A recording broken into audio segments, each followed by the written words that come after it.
ജ്ഞാനകാന്ഡം.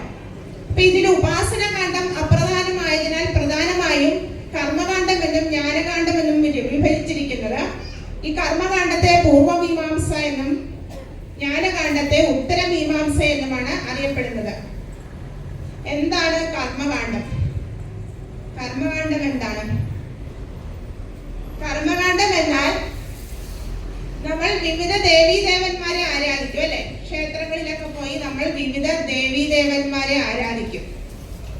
ആ വിവിധ ദേവീദേവന്മാരെ ആരാധിക്കുന്നത് എന്തിനാണ്? മനുഷ്യ ജീവിതത്തിന് പ്രേയസിന് വേണ്ടിയിട്ടാണ്. പ്രേയസ് എന്താണ്? ഭൗതികമായ അഭ്യുന്നതി, നമ്മുടെ ഭൗതിക സാഹചര്യങ്ങളും ഒക്കെ മെച്ചപ്പെടുന്നതിന് വേണ്ടിയിട്ടാണ് നമ്മൾ ഈ ദേവീദേവന്മാരെ ആരാധിക്കുന്നത്. അത് നമുക്ക് 3 മാർഗങ്ങളിലൂടെ ആരാധിക്കാം. കായികം, വാചികം, മാനസികം. ഈ 3 മാർഗങ്ങളിലൂടെയാണ് നമ്മൾ ദേവീദേവന്മാരെ ആരാധിക്കുന്നത്.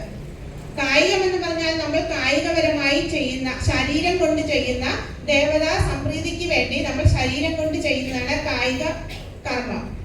ഇതിൽ പെടുന്നതാണ് ഉദാഹരണത്തിന് ക്ഷേത്ര നിർമ്മാണം, ക്ഷേത്രത്തിൽ വിളക്ക് കൊടുക്കുക, മാല ഇടുക, കെട്ടിയിടുക, ഭഗവാന് ചാർത്തുക, പ്രദക്ഷിണം ചെയ്യുക. ഇതെല്ലാം കായികം, നമ്മുടെ ശരീരം കൊണ്ട് ചെയ്യുന്നതാണ്. അതാണ് കായിക കർമ്മം.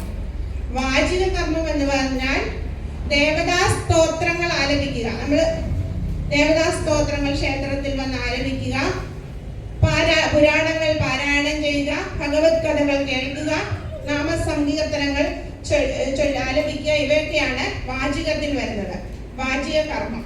ഇനി അടുത്തത് മാനസിക കർമ്മം. മാനസിക കർമ്മം എന്ന് പറഞ്ഞാൽ നമ്മൾ ദേവതാ മന്ത്രത്തെ മനസ്സിൽ ജപിക്കുക, അല്ലെങ്കിൽ ദേവതാ രൂപത്തെയോ മന്ത്രത്തെയോ മനസ്സിൽ ധ്യാനിക്കുക. ഇതൊക്കെയാണ് മാനസിക കർമ്മത്തിൽ വരുന്നത്.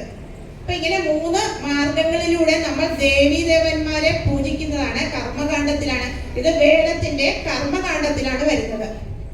അപ്പോൾ നമ്മൾക്ക് ഇങ്ങനെ ദേവീദേവന്മാരെ നമ്മൾ പൂജിക്കുമ്പോൾ നമുക്ക് 3 ഫലങ്ങൾ കിട്ടും. 3 ഫലങ്ങൾ കിട്ടും. ധർമ്മം, അർത്ഥം, കാമം. ഈ 3 ഫലങ്ങളാണ് ദേവതാരാധനയിലൂടെ നമുക്ക് ലഭിക്കുന്നത്. ധർമ്മം എന്ന് പറഞ്ഞാൽ നമ്മൾ ദേവതാ അനുഷ്ഠാനം നടത്തുമ്പോൾ നമ്മളുടെ പാപങ്ങൾ പോയി നമുക്ക് പുണ്യം ലഭിക്കുന്നു. ഈ പുണ്യത്താൽ നമുക്ക് സ്വർഗം ലഭിക്കും. എപ്പോഴാ? മരണാനന്തരം. ജീവിച്ചിരിക്കുമ്പോഴല്ല, മരിച്ചതിന് ശേഷം നമുക്ക് സ്വർഗം ലഭിക്കും. നമ്മുടെ ഭൂമിയിൽ നമ്മൾ ചെയ്ത പുണ്യകർമ്മങ്ങളുടെ ഫലം അനുഭവിച്ച് തീർന്നതിന് ശേഷം വീണ്ടും ഭൂമിയിൽ വന്ന് ജന്മമെടുക്കും. അതായത് നമുക്ക് സ്വർഗത്തിൽ നമ്മൾ ഭൂമിയിൽ ചെയ്ത കർമ്മത്തിന്റെ നല്ല ഫലങ്ങൾ സ്വർഗത്തിൽ അനുഭവിച്ച ശേഷം വീണ്ടും ഭൂമിയിൽ വന്ന് ജന്മമെടുക്കും. അതാണ് ധർമ്മം.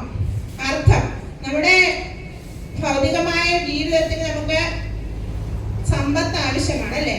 പല കാര്യങ്ങൾ ചെയ്യുന്നതിന് സമ്പത്ത് ആവശ്യമാണ്. അപ്പോൾ അത് ഈ ദേവത ആരാധനയിലൂടെ നടക്കുന്നുണ്ട്. അതിനുള്ള സൗകര്യങ്ങൾ ഒരുക്കി തരുന്നുണ്ട്.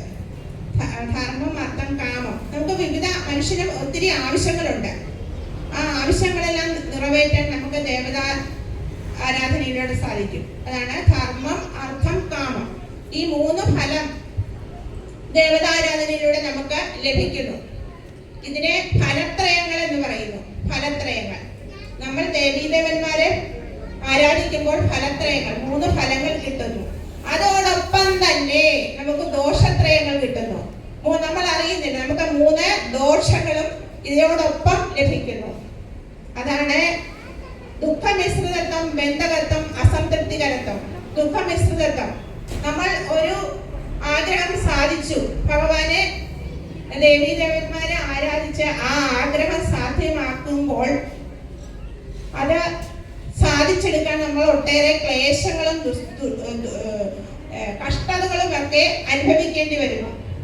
അതാണ് ഉദാഹരണത്തിന് നമ്മൾ വീട് പണിയാനായിട്ട് സർവ്വതുമുണ്ട്, പക്ഷെ വീട് പണിയുന്നതെങ്കിൽ നമുക്ക് ഒത്തിരി ക്ലേശങ്ങളും ദുഃഖങ്ങളും ഒക്കെ അനുഭവിക്കേണ്ടി വരും. അതാണ് ദുഃഖമിശ്രിതത്വം.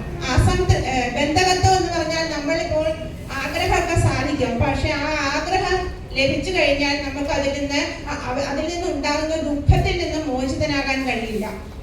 ഉദാഹരണത്തിന് നമ്മൾ സന്താന സൗഭാഗ്യം വേണമെന്ന് പറഞ്ഞ് പ്രാർത്ഥിച്ച് സന്താന സൗഭാഗ്യമൊക്കെ നമുക്ക് ലഭിച്ചു കഴിഞ്ഞാൽ ദുർവൃത്തമായ സന്തതികളാണ് ജനിക്കുന്നെങ്കിൽ നമുക്ക് ആ ദുഃഖത്തിൽ നിന്നും മോചിതരാകാൻ ഒരിക്കലും സാധിക്കുകയില്ല.